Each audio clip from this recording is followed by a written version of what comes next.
Chapter 11.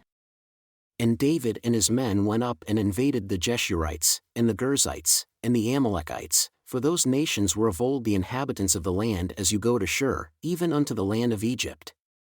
And David smote the land, and left neither man nor woman alive, and took away the sheep, and the oxen, and the asses, and the camels, and the apparel, and returned and came to Achish.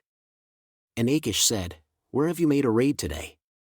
And David said, Against the south of Judah, and against the south of the Jerahmeelites, and against the south of the Kenites. And David saved neither man nor woman alive, to bring tidings to Gath, saying, Lest they should tell on us, saying, So did David, and so will be his manner all the while he dwells in the country of the Philistines. And Achish believed David, saying, He has made his people Israel utterly to abhor him.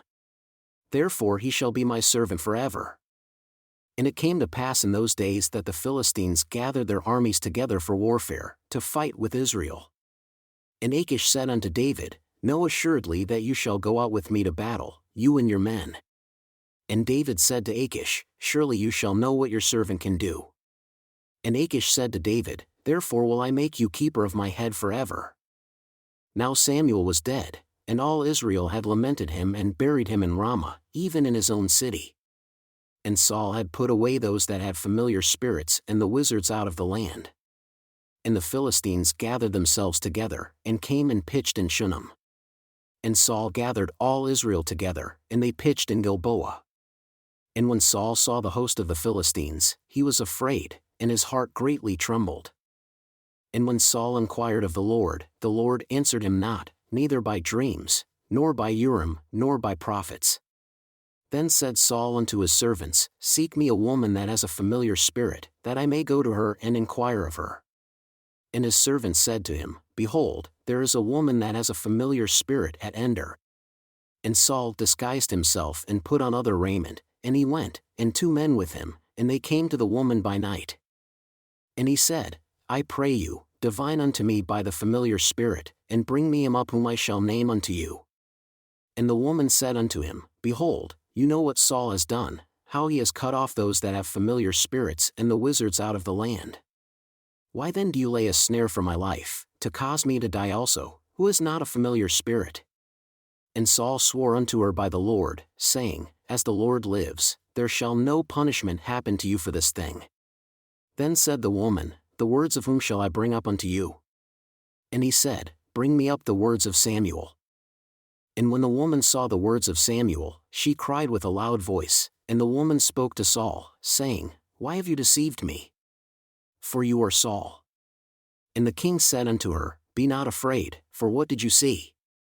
And the woman said unto Saul, I saw the words of Samuel ascending out of the earth. And she said, I saw Samuel also. And he said unto her, What form is he of? And she said, I saw an old man coming up, covered with a mantle. And Saul perceived that it was Samuel, and he stooped his face to the ground and bowed himself. And these are the words of Samuel unto Saul, Why have you disquieted me to bring me up? And Saul answered, I am severely distressed, for the Philistines make war against me, and God has departed from me and answers me no more, neither by prophets nor by dreams. Therefore I have called you, that you may make known unto me what I shall do. Then said Samuel, Why then do you ask of me, seeing the Lord is departed from you and has become your enemy? And the Lord has done to him as he spoke by me, for the Lord has rent the kingdom out of your hand and given it to your neighbor, even to David, because you obeyed not the voice of the Lord, nor executed his fierce wrath upon Amalek. Therefore has the Lord done this thing unto you this day.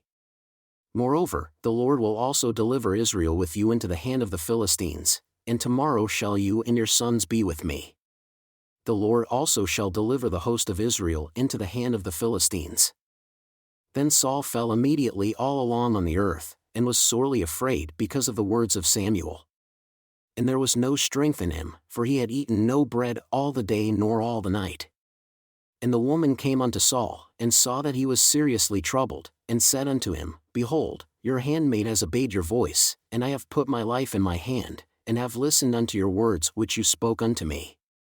Now therefore, I pray you, listen also unto the voice of your handmaid, and let me set a morsel of bread before you. And eat, that you may have strength when you go on your way. But he refused and said, I will not eat. But his servants, together with the woman, compelled him, and he listened unto their voice. So he arose from the earth and sat upon the bed. And the woman had a fat calf in the house, and she hastened and killed it, and took flour and kneaded it, and did bake unleavened bread thereof. And she brought it before Saul and before his servants, and they did eat. Then they rose up and went away that night.